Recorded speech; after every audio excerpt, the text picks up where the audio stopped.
RugbyRenegade.com, the #1 online strength and conditioning program for rugby. Are you ready to get bigger, stronger, fitter, and faster and dominate your opposition? Welcome to the Rugby Renegade Podcast, where we build machines.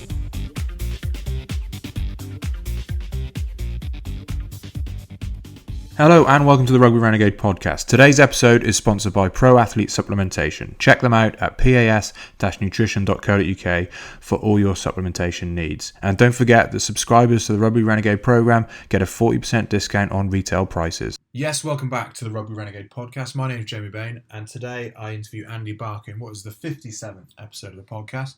Andy's an experienced physio, having worked in rugby league with Leeds for a good number of years. And he managed to get a role straight out of his internship with them, which, you know, if you listen to the end, you get tons of information if you're interested in getting a job in sport, and especially rugby. And based on that kind of learning, and as well as his experience of years in sport, he's written the new Grad Physio, which is a resource for obviously newly graduated physios for how to get into sport, how to learn the skills they need to survive in sport and thrive. So tons of good information, and definitely love it when we get a physio on here, because we kind of get an outside perspective of what we do strength and conditioning wise. So tons to take away from it. So give it a listen and let us know what you think. Hi Andy, welcome to the Rugby Renegade Podcast. Great to have you on. Why don't we start by just telling us a bit about your background, how you got into sport, and some of the teams and athletes you work with. Yeah, well, thanks, Jamie, firstly, for having me on the podcast. Great to be with you. So, yeah, a bit about my background. I'm a physio by trade. I've worked in sport from university, so I went straight to working in professional sport, and I've also worked in private practice during that time. So I qualified in 2010, and actually went straight into working at the Leeds Rhino. So I'd done a placement about a year sort of before I qualified as a student, and I just sort of got asked to stay involved with the club. I must have impressed them in some way, shape or form. Not sure how as a student, but they asked me to sort of stay involved. And during my last year at university, any day I wasn't in uni or working or had any free with the guys there, I didn't know at the time, but they were sort of it was almost like an apprenticeship, almost like they were sort of putting a lot of effort and time into me, which I just thought was great, and also I was learning a lot. But they were sort of teaming me up for a job. There was some restructuring happening at the club sort of year after, which tied in with when I was sort of going to be finishing. And then come sort of before I'd even actually finished university, I'd been sort of offered a job, which was obviously unreal for me. And for me personally, it was absolutely fantastic, because rugby league is a sort of sport that I'd grown up with, supporting. I'm from Leeds originally, and that was the place I sort of wanted to work. So for it to happen so quickly, I was quite surprised, but obviously very happy with that. Yeah, and then I spent sort of 10 seasons at the club, a couple of years as the assistant physio on the first team, and then eight seasons as the sort of lead physio. And then sort of since then, I've always worked sort of privately for other people, and then the last sort of 4 or 5 years for myself. So since leaving the Rhinos, I left about 12 months ago. I've taken up a role now at the Football Association, so I'm a consultant there, do some work. So at the FA, combine that with my clinic work. I also do some consultancy stuff in both rugby league and rugby union. Look after a couple of boxers, so it's very mixed sort of people, very different to what I was doing, say, 12 months ago in sort of full-time sport, but definitely keeps me busy and on my toes. Yeah, definitely sounds obviously very good CV, and like I say, a variety of things you're working with, which give you great experience, and hopefully we'll tap into that now today. Let's get straight into it. And question I wanted to ask: we get a lot of S&Cs and the odd nutritionist. We don't get that many physios on the podcast. So while I've got you here, I want to try and pick your brain as much as possible. So we'll jump in with what's the best way to prevent injuries. I know that's a very broad question, but how do you approach it when you're working with your athletes? It is tough. I did a Masters in Sport and Exercise Biomechanics, and as part of the Masters, I actually did a systematic review on injury prevention. So I was obviously working at the time, and I was working at the Rhinos at the time, and obviously we were a big part of our role as the medical team, and obviously alongside the coaches and S&C staff, is to try and, obviously when players get broken, fix them back up, but ideally to stop as many players getting broken as possible. But in terms of the actual evidence base, it's pretty poor. So for for generic-based injury prevention programs, there's quite a few real big sort of studies and programs in football. This is like FIFA 11, FIFA 11 Plus, and I think a few programs like that. But the actual evidence base behind them is relatively weak. And in terms of sort of injury prevention, I think what we do know is we know sort of correlations and things that maybe predispose, maybe certain athletes and players to injury, but actually preventing injury, I think, is a completely sort of different ball game, really. And I think that's probably in essence why those generic programs don't really work. So for me, I just think we need to, rather than throwing general like prehab injury prevention interventions, if you like, at players and athletes, is to make it really individually focused and assess and screen our athletes in a way that we can pick up if they do have problems with movement, and that might sort of maybe predispose them to a particular type of injury. But anecdotally, the athletes that I've worked with, I've seen some of the worst movers in the gym and out on the field, but for whatever reason they tend to be really robust. Some of the guys who you'd look at and go through some sort of movement screening and testing, and they'd be at the top of the tree, almost like a bit of like a racehorse, but they're breaking down every other week. So I think in the world of sport, it is pretty tricky. But as a medical professional, I think one of the things that we miss a lot of the time, particularly working in sport, is the effect that past injuries can have on the body and future injury incidents. So, to summarise that might be, a player's rolled his ankle last season, and basically there's been a chain of maybe compensations which led him to then develop some maybe opposite side of the body, but some groin pain or hamstring injury, and it's just sort of then trying to fit everything together and piece together the athlete's story to try and decipher what's actually caused that injury in the first place. Because using hamstring as an example, it's all well and good treating that hamstring injury and getting that player back, but if not addressed what's actually probably caused that injury in the first place, if it was that old ankle injury or something else, then potentially there's a high chance that they might break down again. Yeah, definitely. I mean, it's you'll know better than anyone, but once you get one injury, there's some sort of compensation that happens, and like you say, there's a trail of injuries following that. You touched on like movement screening. What sort of approach have you taken to that? Have you got your own individual screening, or have you, a lot of people talk about functional movement screen, the kind of the mainstay in the market there. Have you used that, or how do you approach it? Yeah, so I used FMS early in my career.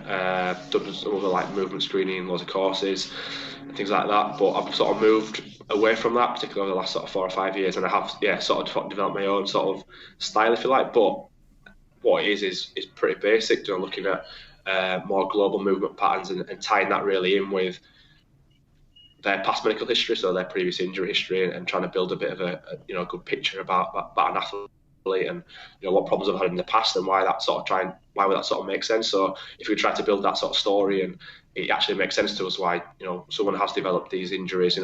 Rugby's obviously a clear example where you are going to get some contact injuries, and to a certain degree there, some of them are going to be a bit of an occupational hazard for sports like rugby, but those obviously soft tissue ones are the injuries that we'd maybe look at trying to reduce in incidence if that's sort of possible. And one thing I did mention before, which is probably a massive part of injury, prevention or management, and players are even returning back from injuries, is a sort of loading. I think that's just where the sort of relationship, particularly in a club setting, between the coaches, the S&C guys, the medical staff is so important, because I think at times exposure to load is one of the biggest injury contributors, whether we're underloading or overloading players. And just we need to make sure, particularly from an injury standpoint, when players are coming back, that we are exposing them to the loads and the frequency of loads that they need to do really to be robust enough to go back into a rugby game, football game, or whatever. If it's everyday life, someone I'm seeing in clinic, then that once a stressful situation does come up, they're not gonna break down. They're gonna be able to cope with it. Yeah, definitely.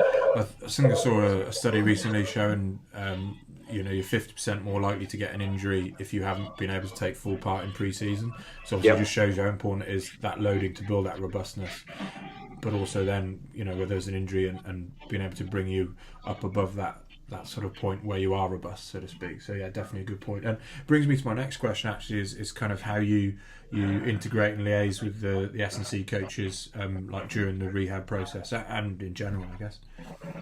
Yes, obviously it's so important, and I think sports are an example where, you know, if you do get that wrong, it can have a big impact not only on, you know, injuries and things like that, but also how the team sort of performs and the ability of the players to sort of do what they do. And I think for me, probably a big error that I made early in my career was almost when players were injured or what have you, returning from injury, almost being a bit too protective and trying to do too much myself, where I was almost trying to be a physio / hybrid S&C / sort of coach, and I probably learned over time.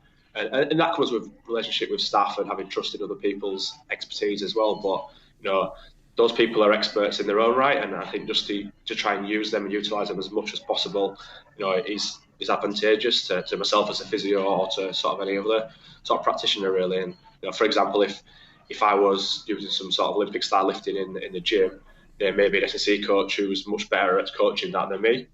I certainly not very good at Olympic lifting myself, so I wouldn't be too keen on demoing some of the lifts. But on a serious point, if someone's really good at that, then it'd be a bit dumb of me really not to use their sort of skill sets to deliver that.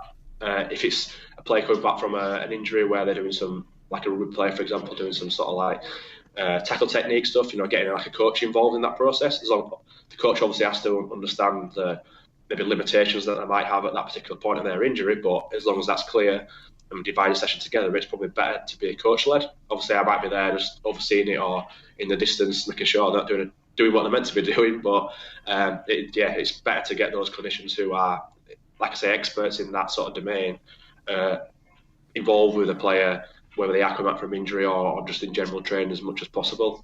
Yeah, definitely. I think you're right.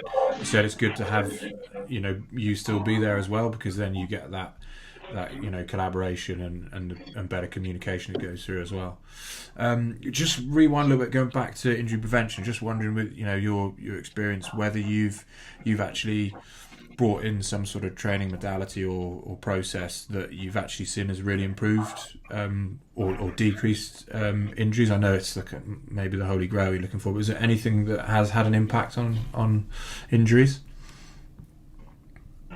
On the injury stuff, yeah. So in terms of probably what you touched on a little bit before, James. So in terms of like more sort of like the loading management, right, and like the daily reactions to load. So we know that, you know, a team of rugby players could do exactly the same session, maybe doing some like mass running or something like that. It could be literally exactly the same session, they could be the same distance, similar sort of intensity, similar RP or whatever else. But we know that maybe when those players come back into the training ground the day after, and then maybe going through, say for example, some more like morning screening, monitoring type stuff, their reaction to that stress, that session, even though it was the same, will be very, very different. And I think over time, with the sort of daily sort of screening and monitoring sort of processes that I use and found most effective, were probably getting more and more simple, but we're a combination of some objective markers and subjective. So subjective being how the players feel, how they rate their sleep and how recovered they generally feel, and then some real objective markers. There's a decent amount of evidence with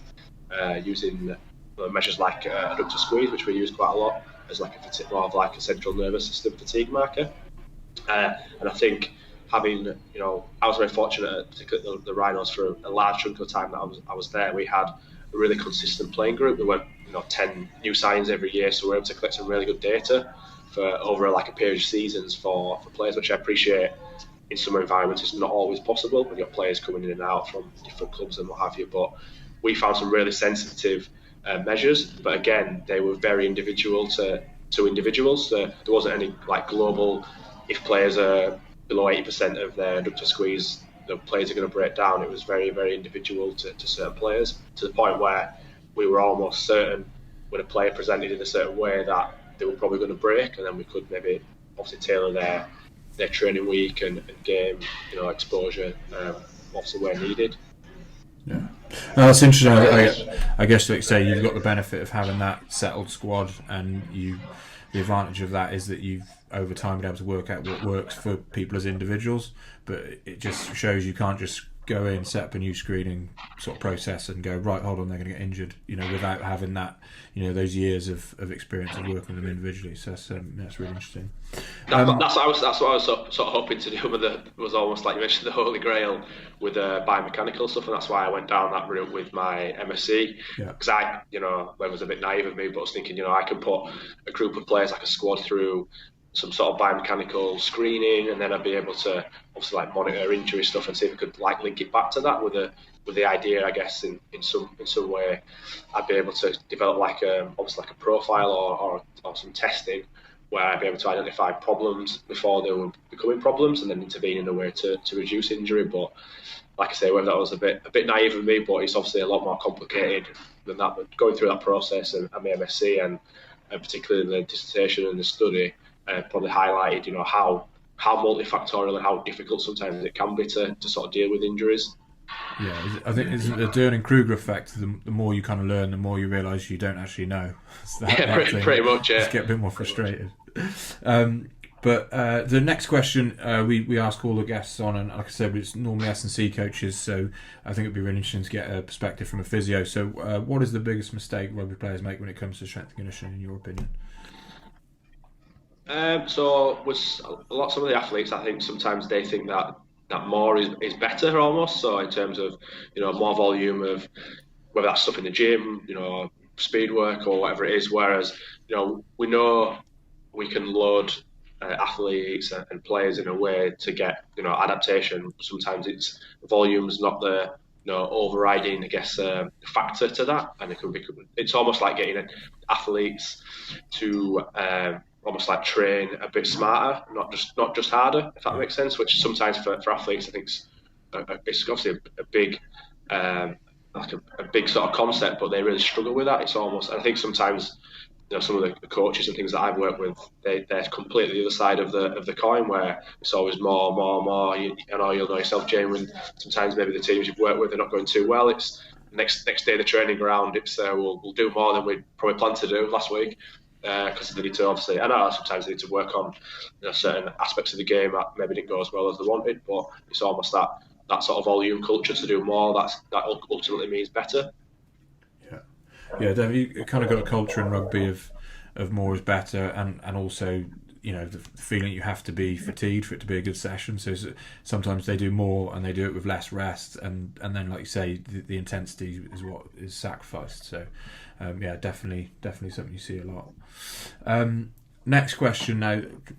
Try and make this it's the first time I've used it on the podcast, but it's something I'll probably put in regularly now. And I don't want to get you into any trouble or anything, but it's good to see how people reflect on their sort of performance and what they do. And what's the biggest mistake you've made? So I've made quite a few mistakes during my time, but particularly more so as probably a new grad physio. So when I was sort of like first transitioned out of university and sort of into the real world, as I sort of call it, there's one big moment stands out to me where I was asked to assess. I was an assistant physio at the time, but I was literally a month or two probably out of uni and starting my first role at the Leeds Rhinos. I was asked to review a player who'd injured his ankle the day before, and then I basically went through my assessment, asking all the sort of medical questions that I would ask. Went through my objective assessment, so I did all the testing stuff on the bed and what have you. And I literally got to the end of that process, and I literally had no idea what was going on. And I think at the time, I think the player knew that, and obviously that was what I would call a big aha moment. And that's probably the point where I probably realised I come from uni, even done quite well in terms of my my classification of degree, and all placements have gone really well and everything else. And I probably thought at that point I was a little bit better than what I was, if I'm being totally honest, looking back now. But that was a big aha moment for me, where I realised that what I actually did know at the time and what I actually needed to know, where there's a big disparity between the two. And some going back to sort of mistakes, I could name 20, 30 different scenarios probably like that, where sometimes maybe put my head in the sand a little bit and just cracked on, whereas that's pushing players a little bit too hard and not really probably that sort of maybe high level thinking, where I sort of take a step back and be able now to be able what, that's not what I should be doing type thing. But as a new grad, obviously, it was quite difficult. But so that's maybe that ankle injury was probably the first time where, and actually then, rather than what I would do now, even as a senior therapist, if you like, if I was working in an environment and I wasn't sure about something, I'd probably admit that to a player, like it's difficult to test, or I can't give you a definitive answer right now. Rather than what I did then was just sort of like make something up.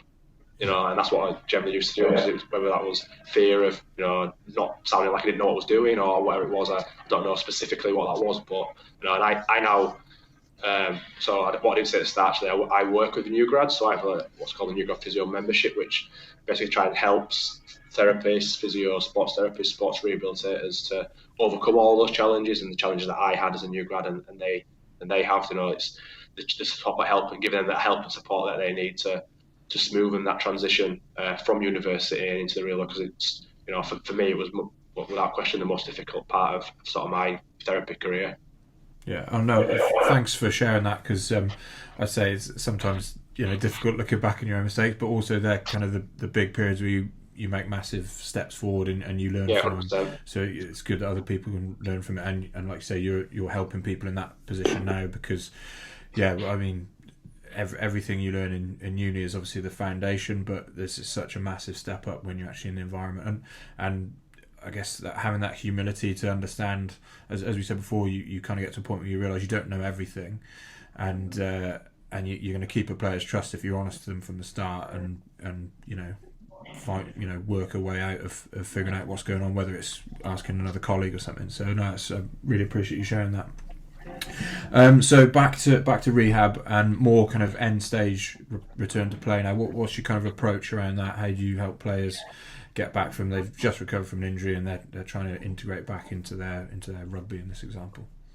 So it probably links back, we'll just link back to what we talked about previously, and try and link in with other staff. So I've always sort of worked in environments where we've been very fortunate in terms of equipment, and we have things like GPS, and I appreciate some of the listeners to the podcast might be environments, amateur based sport or whatever, where they've not got that type of monitoring, if you like. But what we did with our athletes is basically if we know what the end goal is, so with a player and the demands of a winger or a prop or a halfback or whatever it may be, if we know we're obviously trying to get them back to and what their normal output is for a game, their end stage rehab ultimately needs to match that. So then we know we're not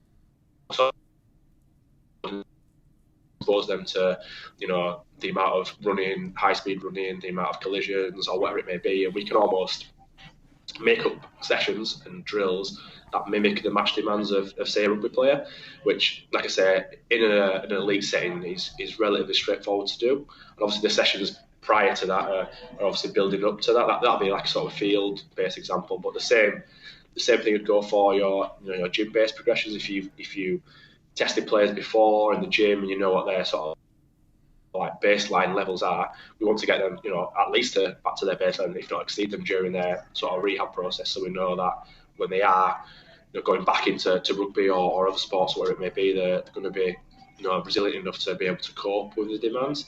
What I would say is that for those clinicians who maybe don't have access to things like GPS and all those high level monitoring things, there's pretty good data already out there and evidence on what the match demands are of the biggest sports like rugby and everything else. So you can then tailor or design sessions based on that. If we know the average distance covered for like playing positions and what that sort of exposure might look like, you might do a 10-minute block of a drill where you can sort of mimic, if a centre makes probably run this amount of distance and this much at high speed and make this many tackles, you could almost mimic that in terms of your like sort of high end or end stage sort of rehab on the field, for example.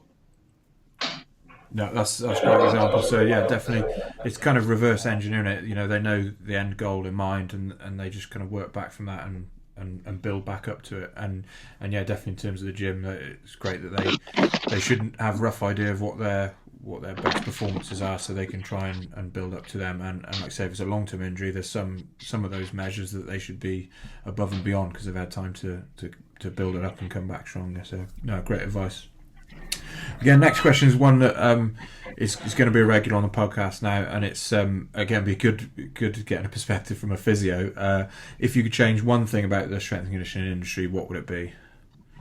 Yeah, so it's quite a difficult question. Yeah, so what I'd probably say is it probably goes for the therapy profession as well, and my career is almost, I don't know how to put this across, but probably as professionals we need to sort of stay in our lane a little bit. And I think having worked with a lot of different practitioners, so like coaches, S&C guys, all the sort of different performance practitioners, if you like, that probably the clinicians or the environments that I've worked in that have been more successful are where there's sort of almost like trust within, with each other's staff, that we trust and respect each other's sort of role in that sort of MDT or that sort of process, that multidisciplinary team to get the same goal. We're all obviously in a rugby environment, we're all wanting the players to stay injury free, to be physically as ready as they can and ultimately perform on a match day. We're all working towards obviously the same sort of goals.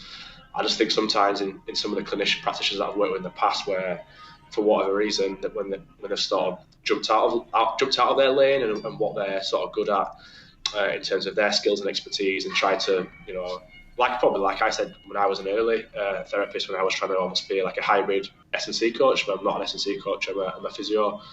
Do I understand rehab in the gym, and obviously use that a lot in terms of rehab, but I'm definitely not an S&C coach.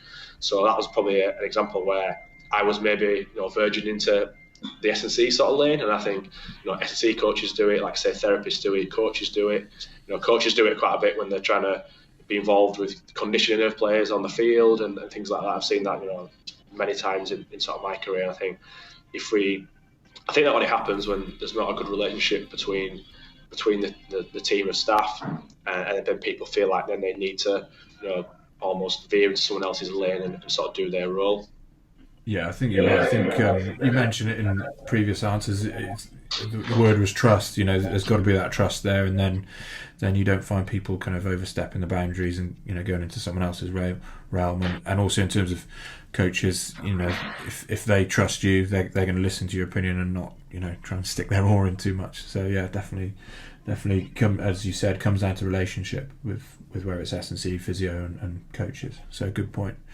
And what advice would you give to an upcoming strength coach? What do you think would help them, career wise? Whether it's, like you said, you obviously did very well going straight from a placement into a position. What advice would you give? Yeah, so the prime from like a student to success I had early in my career was pretty much down to the fact that I was just in a really good supportive environment. So I had people around me who sort of fostered a really good environment for me to learn and ultimately to progress, really. So I see it a lot with the therapists, the new like physios and sports therapists and sports rehabilitators that I work with, where sometimes they probably don't understand that. And I was probably the similar sort of thinking when I first came out of university, when I thought, like I said, I thought it was pretty good and done pretty well, and then obviously hit home to me that was a lot that I needed to know. But I was fortunate in that environment that I had two therapists in particular who were more experienced than me, who were almost 2-3 steps ahead in their career than I was, and they were able to sort of basically guide me and teach me the sort of the pitfalls that are the challenges that I would be coming up to, almost diminish those challenges when they did actually happen. They still happened, but then I was in a position where I'd been taught the right skill sets, whether that was related to my assessments or treatments or rehab or working with other people, how to communicate with a head coach, and all those sort of things that I'd sort of been trained up in. So using the example of like speaking to like the head coach, for example, obviously as the assistant physio, I would speak to him, but I wouldn't be that, the therapist going in on a morning, giving him like a handover and being in effect the therapist making the big calls on players. So when I transitioned from being the assistant to the head physio, I'm not saying it was easy, because it was really tough transition, and it was still very early in my sort of career. But I'd been taught, and we'd actually like even practiced out conversations, and he'd the physio that sort of mentored me had sort of told me this is probably how you deal with that sort of situation. So like when those things sort of happened, I was sort of ready. So my advice, almost to summarise that, would be just to try being around people that are going to challenge you, that you feel confident you can bring up problems, and they'll put some time and effort into sort of helping you out and help to really foster your development, not only in your learning but also in your career development. Yeah, definitely good advice. Building your network, isn't it? It's, yeah, 100%. And then, are there any books you'd recommend, whether it's S&C physio related or just anything in general? So if there's any therapists listening, they could buy my book. So I wrote a book shameless plug. a book earlier in the year. So one of my big goals or things that I set down to this year was to write a book. So the early part of actually 2019 was in my office at home or in various coffee shops in and around the Leeds area, writing a book, which was pretty cool.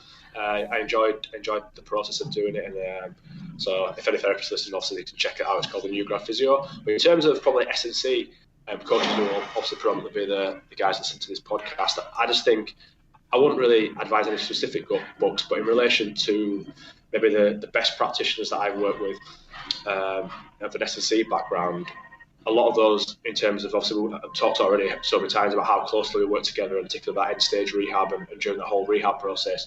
But those who have got like some basic understanding of anatomy and understanding of injury and things like that, it makes that sort of relationship and how well you work together so much easier.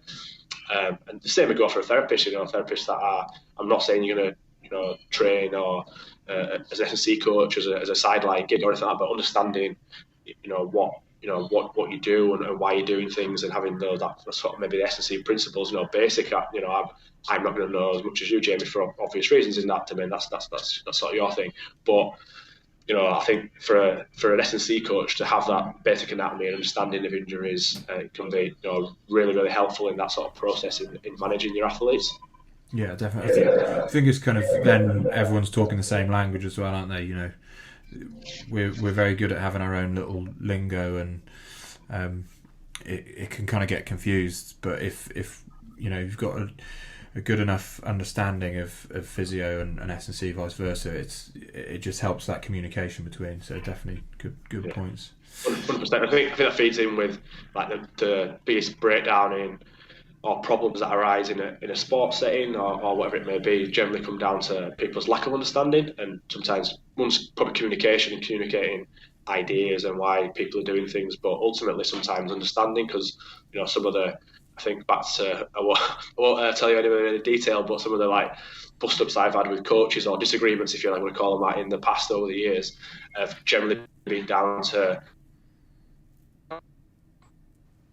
this one particular player, and maybe that didn't align with what he sort of thought that they should be doing or whatever else. So sometimes it's just down to that understanding, and usually, not all cases, but if people understand things a bit better, and that's, I think, as practitioners, whether you are S&C or a therapist, we need to probably take that upon ourselves to be aware. Like I'm saying, you don't need to go study an additional degree and that sort of level of sort of qualification, but having a basic understanding of what other practitioners are doing and why they're doing it, I think, is just so helpful. Yeah, definitely. Lastly, Andy, where can people learn more about you? So I've got, obviously they are very therapy focused, but there'll be a lot of concepts like the communication and things that we spoke about. So I write a blog at neurophysio.com. I also have a podcast as well, which sort of launched earlier in the year, which again, you can get all the links to that upon the website. I'm on social media, so the easiest way is just to search for New Grad Physio. And then if anyone has any like specific questions about anything we've spoke about or wants to reach out to me, that's perfectly fine. So my probably easiest way to do that either through social media or my email's andy@newgradphysio.com. Cool. Awesome. We will share links to all of those in the show notes. But just to wrap up, Andy, great to talk to you. Great to get that sort of perspective from a physio and hear about injury prevention and how you approach return to play and stuff. It's great chatting with you, and just all the best for the future. Thanks Jamie, thanks for having me on, and thank you for everyone for listening. Cheers, mate. Yeah, so as I said at the start, I'm sure you'll agree, it's great to get that kind of physiotherapy sort of viewpoint from the S&C side. Always good to have eyes, from the outside looking in at what we're doing and from a different perspective. So that's really interesting. And of course, some great information if you're looking to work in sport and rugby. some great advice as well. So thank you, Andy, for coming on the show, taking the time to talk to us, and all the best in the future. In the meantime, guys, still more podcasts to come, so please subscribe to us on SoundCloud, Stitcher, iTunes, TuneIn, Spotify, whatever you use for podcasts, and of course give us a 5-star review. It is all much appreciated. And if you find any of these podcasts beneficial, or you think you know someone who it might help as well, please share it with them. Please spread the love. And just keep checking us out at rugbyrenegade.com and through social media. There is more to come. Until next time. Thanks for listening to the Rugby Renegade Podcast. For more quality rugby strength and conditioning information, check us out at rugbyrenegade.com. Rugby Renegade, building machines.